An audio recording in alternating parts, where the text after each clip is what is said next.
Bonjour les croque lecteurs. Aujourd'hui il s'agit de la dernière émission avant les vacances. Les fêtes de fin d'année annoncent leur lot de cadeaux et de belles lectures également. Place au générique.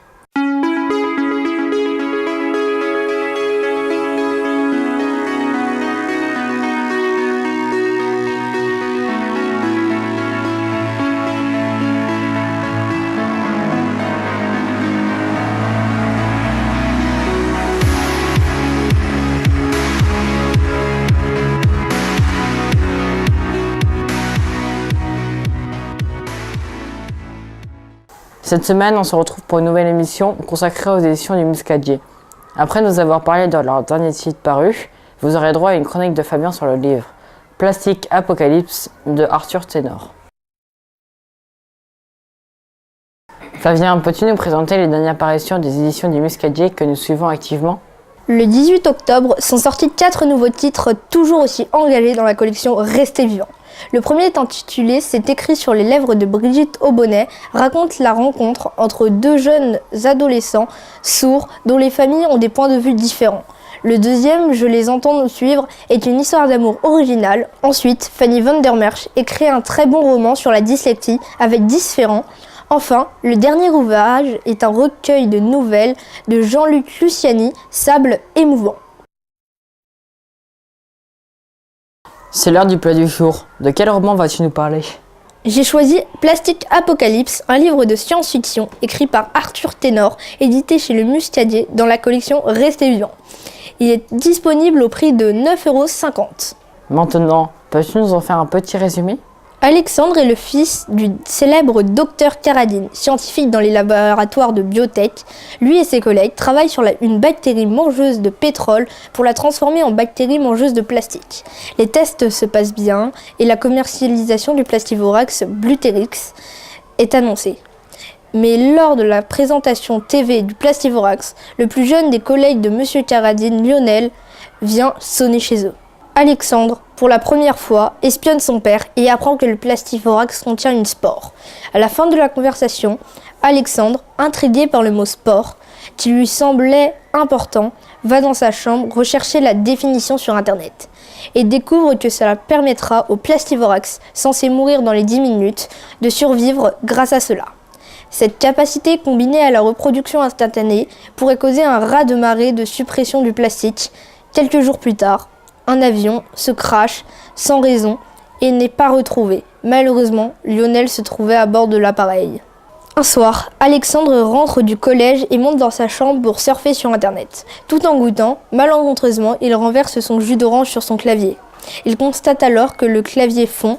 Il se souvient avoir serré la main de Lionel, certainement déjà contaminé par le Plastivorax. Immédiatement, il le débranche et le jette dans sa corbeille en aluminium pour éviter la propagation. Puis va expliquer la situation à sa mère. Celle-ci appelle rapidement des scientifiques et il se retrouve alors en quarantaine et à l'isolement pendant une semaine. La reproduction en masse du Plastivorax sera-t-elle stoppée ? Une solution sera-t-elle trouvée par le père d'Alexandre ? Que deviendra notre monde sans plastique ? Donne-nous ton avis sur ce livre. Le court roman Plastic Apocalypse d'Arthur Ténor m'a extrêmement plu. En effet, ce livre de science-fiction fait beaucoup réfléchir sur le rôle de la science et l'impact écologique du plastique. Premièrement, le livre est très intéressant au niveau de sa morale. En effet, un laboratoire de recherche décide de trouver un moyen radical de supprimer les déchets plastiques et crée une bactérie pour la supprimer. Une excellente idée au départ. De plus, l'auteur utilise la science-fiction pour interroger le réel. Effectivement, cette bactérie devient incontrôlable. À cause de la volonté de l'homme de faire de l'argent avec cette découverte, il détruit tout, mais retire également un poids écologique à la planète. Le roman exprime explicitement un message important à l'homme, lui disant qu'il est puissant, qu'il peut détruire la nature et bouleverser l'ordre qui règne, et il doit faire attention à ne pas brûler les étapes. Troisièmement, le fait que le père d'Alexandre soit un scientifique apporte un plus à l'histoire. La question de la science est ici essentielle. Très souvent, l'homme joue à l'apprenti sorcier sans s'inquiéter des conséquences de ses découvertes. Qu'as-tu pensé des personnages ? 3 générations de la même famille sont présentées. Alexandre est un adolescent qui a un sang-froid à toute épreuve, car dans toutes les situations, il reste calme. Par exemple, quand le Plastivorax dévore son clavier, il n'a pas paniqué et a tout simplement mis son clavier dans la corbeille et a prévenu sa mère. Dimitri Karadine, le père d'Alexandre, à l'image du scientifique mal payé et mis dans l'ombre de son patron, qui s'attribue tous les mérites. Ce personnage a été rapidement oublié par l'histoire, car pendant l'apocalypse, il est rapatrié dans un bunker pour trouver un antidote afin de stopper l'invasion des Plastivorax. Le grand-père d'Alexandre est peut-être vieux, mais est plein de ressources. Lors du saccage de la FNAC, il tire Alexandre d'une situation dangereuse pour le sauver du carnage. Quel est ton bilan? Plastique Apocalypse d'Arthur Ténor est un excellent roman qui ne peut que vous faire réfléchir sur les actes de l'homme concernant la planète. Une très belle surprise. C'est parti pour une nouvelle interview toujours réalisée au Salon du Livre d'Histoire de Versailles. Vous aurez le plaisir d'entendre Arthur Ténor. Ces derniers mois, plusieurs de vos ouvrages sont parus. Pouvez-vous nous présenter l'Académie diplomatique d'Isulden? Alors, l'Académie diplomatique d'Isulden. Alors, une académie, c'est une sorte d'école, une école de diplomates. Alors, attention, il faut imaginer des diplomates pas comme chez nous, c'est-à-dire des gentils diplomates avec une cravate et un costume. Eux, quand ils vont à l'école, ils y vont avec une épée d'1,50 m accrochée dans le dos. Parce qu'un diplomate impérial, dans un monde d'heroic fantasy, quand il négocie, si la négociation elle traîne un peu, il sort l'épée et il tranche dans le vif. Donc, dans cette académie, on apprend les techniques de combat, les techniques de manipulation mentale, de négociation, à monter à dos de dragon. Enfin, c'est une académie un peu spéciale quand même. Vous revenez au genre de la fantaisie. Qu'appréciez-vous dans ce type de roman? N'est-ce pas un moyen de parler de l'actualité de façon indirecte? Alors là, oui, absolument. Parce que dans ce premier tome, là, Les Ombres assassines, on est en plein pot dans l'univers du terrorisme. Des terroristes débarquent, ils tuent au hasard et de façon arbitraire les gens, et on essaye de les empêcher. Et pour quelles raisons ces gens tuent-ils? Ce que je mets dans ce roman, en l'occurrence, c'est une espèce de secte, pas vraiment religieuse, mais enfin, qu'il y a quelque chose qui tourne autour de ça, qui vient se venger de gens qui ne leur ont rien fait, en fait. Hein. Oui, tout à fait. Et le genre Heroic Fantasy s'y prête de façon symbolique parce que dans l'Heroic Fantasy, on est dans le grand imaginaire. Alors l'imaginaire, tout est grandiose dans l'imaginaire. Hein, les villes sont grandioses, les batailles sont grandioses, l'amour est grandiose. Et les terroristes, de la même manière, ils y vont pas avec le dos de la cuillère. Avec Plastique Apocalypse, vous traitez la question écologique, un thème d'actualité. Pourquoi ce choix? Souhaitiez-vous comparer votre univers factif avec notre monde? Oui, alors Plastique Apocalypse, c'est la mort du plastique. L'être humain joue aux apprentis sorciers. Il croit être plus fort que Dame Nature. Mais Dame Nature, elle peut être terrible dans ses réponses. Donc l'être humain veut se débarrasser des produits toxiques, des déchets plastiques et tout ce qui est à base de pétrole. Sauf que l'expérience rate et il faut imaginer, je ne vous dis pas comment et dans quelles circonstances, mais tout ce qui est à base de matière plastique et de pétrole disparaît. Donc, jeunes gens, plus de smartphone, plus de télé, plus de micro, plus de caméra,